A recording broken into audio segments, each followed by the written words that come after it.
Lion. This animal doesn't just attack humans. It hunts them, learns their schedules, maps their camps, and comes back night after night until there's nothing left to come back for. The African lion is built for sustained pursuit. Males weigh up to 250 kilograms, reach speeds of 80 kilometers per hour in short bursts, and hunt cooperatively in coordinated prides that cut off every exit. Their jaws generate 650 pounds per square inch of bite force, enough to crush the spine of a full-grown buffalo. But size isn't what makes them lethal to humans. Tactics are. Lions that turn man-eater don't ambush randomly. They study. They watch a camp for days before the first attack. They memorize patrol routes, identify the weakest individuals in a group, and time attacks for the deepest point of the night, when workers are asleep, isolated from one another, and slowest to respond. And then they exploit the single most dangerous thing a human can do in lion territory: keep a routine. The workers at Tsavo in 1898 made every mistake. They kept predictable schedules. They slept in fixed locations. They built thorn fences and lit fires, then trusted those barriers completely and stopped watching. Two mannerless male lions tested the perimeter every night until they found a way through. The attacks lasted 9 months. Official colonial records documented 35 deaths. Eyewitness accounts from local workers pushed that number past 100.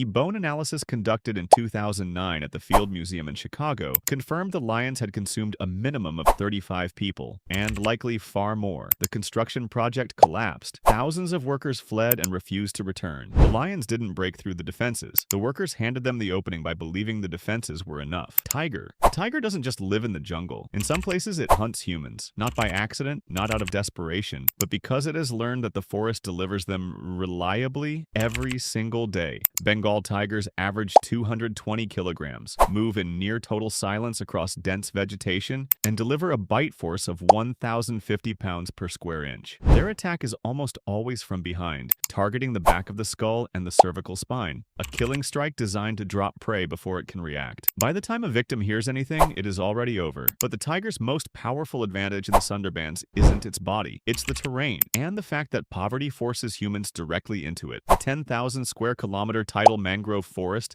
spanning India and Bangladesh offers the tiger something no open savanna can: a killing ground with zero sightlines. Visibility rarely exceeds a few meters. Constant flooding channels both animals and humans onto the same narrow ridges of dry land, creating bottlenecks that function as natural ambush points. The honey collectors, fishermen, and woodcutters who enter daily aren't making a careless choice. They are making an economic one. There is no other option. And because they return along the same routes at the same times day after day, the tiger doesn't need to find them. It just needs to wait. Between 1947 and 1983, tigers in the Sundarbans killed more than 3,000 people. Yet the Champawat tigress alone killed 436 confirmed people across northern India and Nepal between 1900 and 1907, the highest recorded kill count of any wild animal in history. Workers wore masks on the backs of their heads because tigers hesitate to attack prey that appears to be watching. It worked until the tigers learned to ignore them too. In that forest, the mistake isn't entering. The mistake is entering the same way twice. Saltwater crocodile. If this animal has been killing in exactly the same way for 200 million years, it has never needed to change because the animal it hunts keeps making the same mistake. The saltwater crocodile is the largest living reptile on Earth. Males exceed 6 meters and 1,000 kilograms. Their bite force,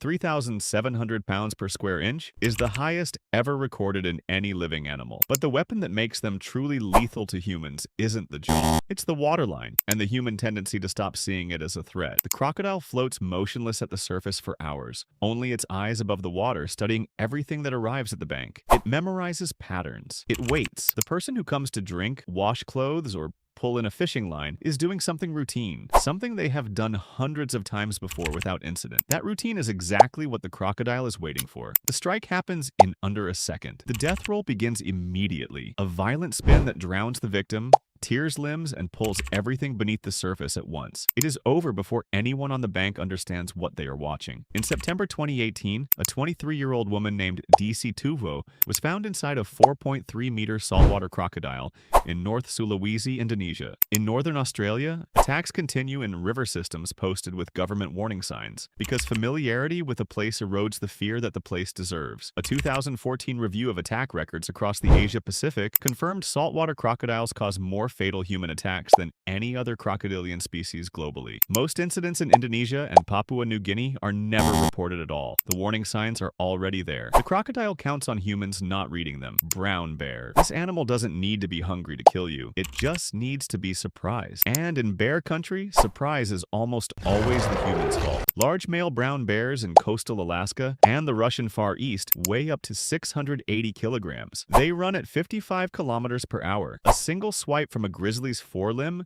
can collapse the roof of a vehicle. Most bear attacks are defensive. A hiker who rounds a blind corner too fast, a camper who moves through dense brush without making noise, a person who wanders between a mother and her cubs without realizing either is there. The bear isn't predatory in those moments. It's reacting, but the outcome is the same as if it were, and the response time between contact and injury is measured in fractions of a second. The second mistake is running. At 55 kilometers per hour over short ground, a brown bear covers a 30-meter gap faster than most people process the instruction to move. Running triggers pursuit. It is the worst possible response, and it is the instinctive one. Wildlife authorities across North America and Russia distinguish clearly between a defensive bear and a predatory one because the correct response to each is the opposite of the other. A defensive bear charges to push a threat away. Standing your ground, making yourself large, and not fleeing can end the encounter. A predatory bear, one that has been following tracks, circling a campsite, or returning to a location repeatedly, requires an entirely different response. That bear has made a decision. It is not afraid of you. In Kamchatka in 2008, a brown bear killed and cached 2 geologists, returning to feed over multiple days. The men had been working alone in an area with known bear activity. In that case, the animal wasn't startled. It had chosen its target deliberately, and there was no human error loud enough or late enough to change what happened next. And when a brown bear decides you are food, running is not an option. There is none. Leopard. This animal doesn't wait for you in the jungle. It comes to your village, slips through your window, and takes someone from the room next to yours without making a sound. And the mistake humans make, over and over, is assuming that 4 walls are enough. The leopard is the smallest of the major man-eating cats, 30 to 90 kilograms. What it lacks in size, it replaces entirely with stealth. It is the strongest climber among all big cats, capable of hauling prey twice its weight vertically into the canopy. It hunts in total darkness. It moves through human settlements, farm edges, city outskirts, village borders, for months or years without being detected. The structural assumption that a house is a barrier is the precise vulnerability the leopard exploits. A window left open, a thin wall, a door that doesn't seal at the bottom. To a leopard, these are not obstacles. They are entry points. Between 1918 and 1926, the leopard of Rudraprayag killed 125 confirmed people across the Garhwal region of northern India. It shut down a pilgrimage corridor used by tens of thousands annually. Villages locked their doors at nightfall and didn't open them. No trap worked. No poison was taken. The animal doubled back on its own tracks, crossed rivers mid-pursuit, and evaded every attempt at interception for 8 years. Jim Corbett, who eventually killed it in 1926 after 10 weeks of effort, found no injury or deformity that explained the man-eating. Only an animal of extreme intelligence operating with total confidence in human territory. The leopard of Panar, also hunted by Corbett, killed over 400 people in the Kumaon Hills. Both animals entered homes. Both moved through populated areas as though human settlements were hunting grounds designed for them, because structurally, they were. In the dark, the leopard doesn't make mistakes. It relies on the fact that humans already have. Wolf. This animal doesn't appear on most modern danger lists. For most of human history, it topped all of them. And the reason it's no longer at the top isn't that wolves became less dangerous. It's that humans stopped making the specific mistakes that gave wolves their opening. The gray wolf weighs up to 80 kilograms and hunts in coordinated packs of 6 to 15 individuals.